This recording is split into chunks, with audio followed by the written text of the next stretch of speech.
अगला जो बिंदु इस अध्याय में उसका स्वाभाविक है संबंध अमेरिका में स्पेन के साम्राज्य से है। ये बात स्पष्ट होने के बाद कि कैसे कोलंबस को स्पेन ने मदद की, स्पेनी शासक ने मदद की और उनकी मदद से कैसे वो अमेरिका जाता है, उस क्षेत्र में जाता है जिसे बाद में अमेरिगो नाम दिया गया। और इसके पश्चात स्पेन कैसे साम्राज्यवाद की ओर कदम बढ़ाता है। अमेरिका में स्पेनी साम्राज्य का विस्तार, उसके कई कारण हैं। बारूद और घोड़े के प्रयोग पर आधारित सैन्य बल, बारूद और घोड़े के प्रयोग, काफ़ी इसका प्रयोग किया, अर्थात ये सामान वहाँ बहुत बड़ी संख्या में भेजा गया और इसका उपयोग किया गया। स्थानीय निवासियों को या तो नजराना दे दिया जाता था और उनसे भेंट लेते थे और बदले में सोना चांदी की खदानों में काम करते थे। खोज के पश्चात एक बस्ती बसाई जाती थी जहां स्पेनी लोग स्थानीय मजदूरों पर निगरानी रखते थे। देखिए कैसे क्रमबद्ध तरीके से ये जो घटनाक्रम है, ये कोई 1-2 वर्षों का नहीं है, 50-100 वर्षों में ये सब हुआ है। जब बारूद, गोला बारूद और घोड़े भेजे गए, उसके बाद कुछ क्षेत्रों को जीता गया, उनको बस्तियों के रूप में बदला गया और फिर उसके बाद उन लोगों को विवश किया गया कि वे कुछ नजराना दें, कुछ भेंट दें, सोने चांदी की खदान में काम करें और साथ ही साथ मजदूरी करें। स्थानीय प्रमुख जो होते थे उनको नए प्रदेशों में सोने चांदी के खदानों को खोजने के लिए भर्ती किया जाता था। स्थानीय प्रमुखों को, जिसमें जो वहाँ के स्थानीय लोग थे जिनसे मुलाकात कोलंबस की हुई थी, उस प्रजाति के लोगों ने, उनमें जो प्रमुख लोग थे वो अपने सामने आए और उन्हें सोने चांदी के खदानों की खोज का काम दिया गया। परिणाम क्या होता है कि सोने चांदी के लालच में कुछ हिंसा भी होती है, हिंसक कार्य भी होते रहते हैं। स्थानीय लोग विरोध भी करने लगते हैं क्योंकि जो स्थानीय लोगों के प्रमुख थे उनको स्पेनिश लोगों ने कोलंबस की ओर से ये कार्य दिया था कि सोने चांदी की खदान खोजें।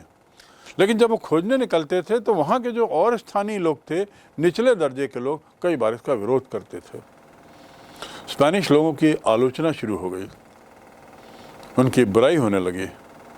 एक कैथोलिक जो भिक्षु था, पादरी था, वो भी उसका वहाँ का बड़ा कटु आलोचक बन गया स्पेनिश लोगों की इस प्रवृत्ति का, और उसका नाम था बार्टोलोम।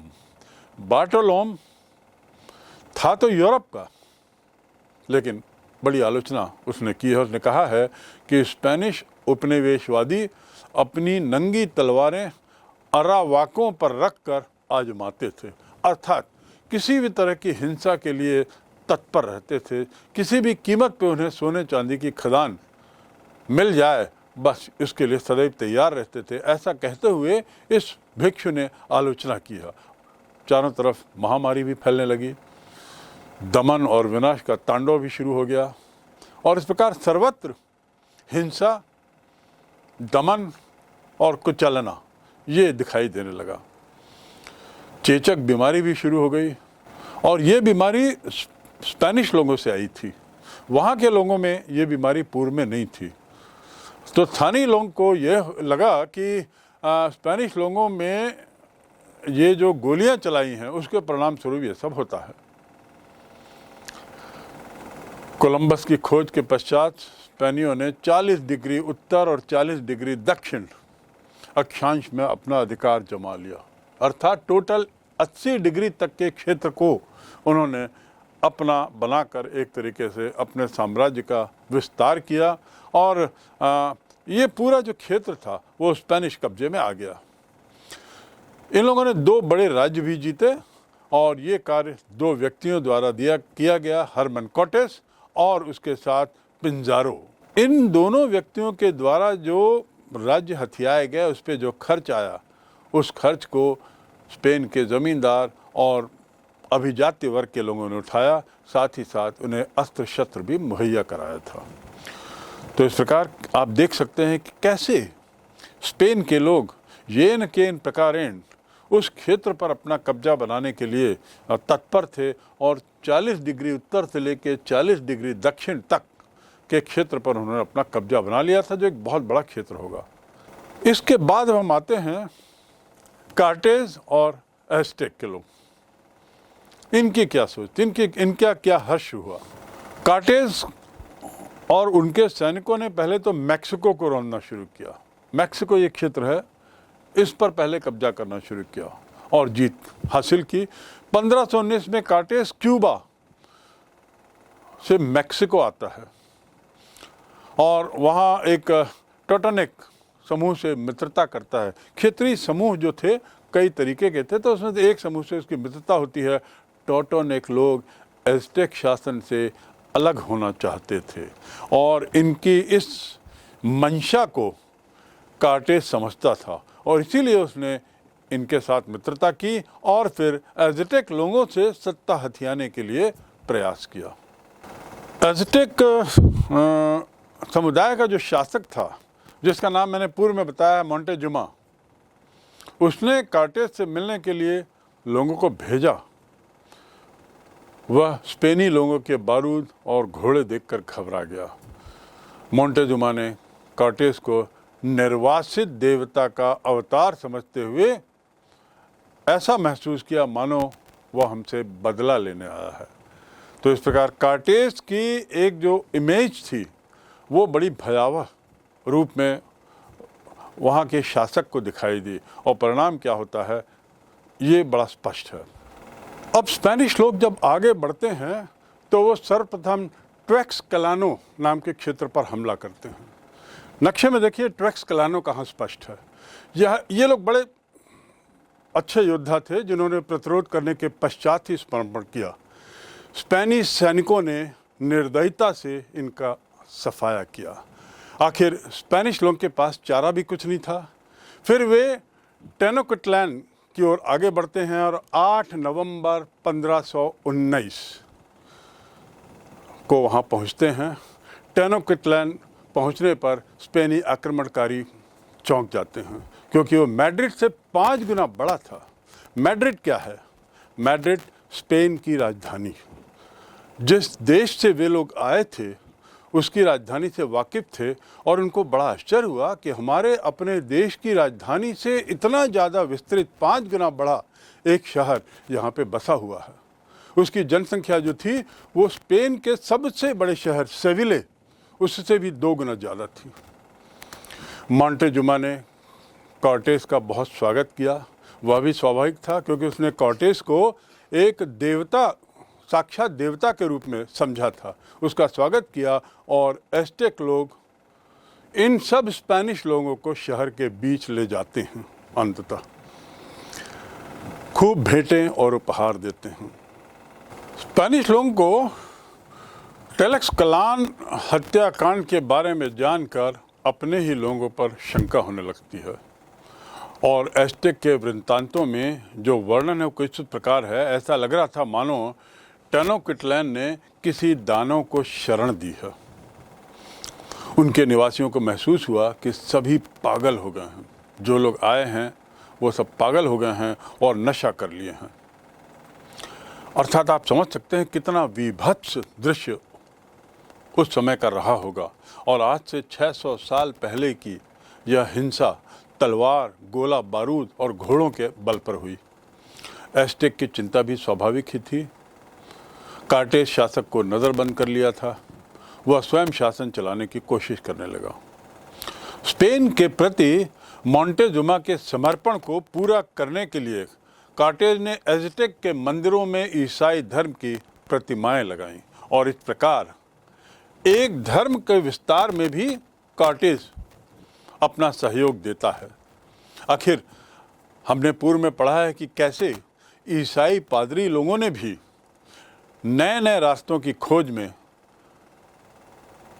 ईसाई धर्म के प्रचार को एक आधार बनाया था। मोंटेजुमा ने समझौता किया। एज़टेक मंदिर और ईसाई प्रतिमा भी उसने रखवा दी। कार्टेज ने अंततः अपने सहायक एल्वराडो को एज़टेक का दायित्व दिया क्योंकि उसे क्यूबा वापस लौटना था। आपको याद होगा वह क्यूबा से आया था। वापस जाने की स्थिति में होने के कारण मजबूरी के विवशता में उसने अल्वारेडो को वहाँ की सत्ता सौंपी, वहाँ की जिम्मेदारी सौंपी, और एज़टेकों के साथ इन लोगों ने बाद में बहुत अत्याचार किए और अपनी मांगों के लिए उन पर काफ़ी दबाव बनाया, काफ़ी उन पर अत्याचार किया। आम लोगों ने परिणाम स्वरूप प्रतिक्रिया किस रूप में की? विद्रोह के रूप में। तो एक शांत प्रिय एज़टेक लोग जो थे अब वो विद्रोही प्रवृत्ति के हो चले, क्योंकि लगातार उनका दमन हो रहा था, शोषण हो रहा था और हिंसा हो रही थी। पोक्टिलो नाम का जो त्यौहार है वो इसकी खुशी में मनाया गया। तब अल्वारेडो ने खून खराबा करवाना शुरू किया।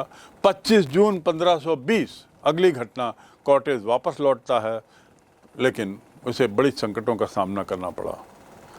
उस वापसी के रास्ते में पुल तोड़ दिए गए, क्योंकि एज़टेक लोग विद्रोही हो चले थे। सारे पुल तोड़ दिए गए, जल मार्ग बंद कर दिए गए, कई सड़कें काट दी गईं और स्पेनिश लोगों को भोजन और पेयजल के लाले पड़ गए। कॉर्टेज अब मजबूर हो गया और उसे भी अंततः किसी तरह से वहाँ से भागना पड़ा। लेकिन तब तक स्पेनिश सत्ता वहाँ तक फैल चुकी थी। इस पूरी हिंसा के दौरान मोंटेजुमा की मृत्यु हो जाती है। यद्यपि एक तरीके से उसने अपने को समर्पण कर दिया था। उसकी मृत्यु हो जाती है, लेकिन उसकी मृत्यु के बाद भी एज़टेक लोगों ने स्पेनिश लोगों के साथ युद्ध जारी रखा। क्वेकलकलान में 600 से भी अधिक लोग मारे गए और इसीलिए उसे आंसू भरी रात कहा जाता है।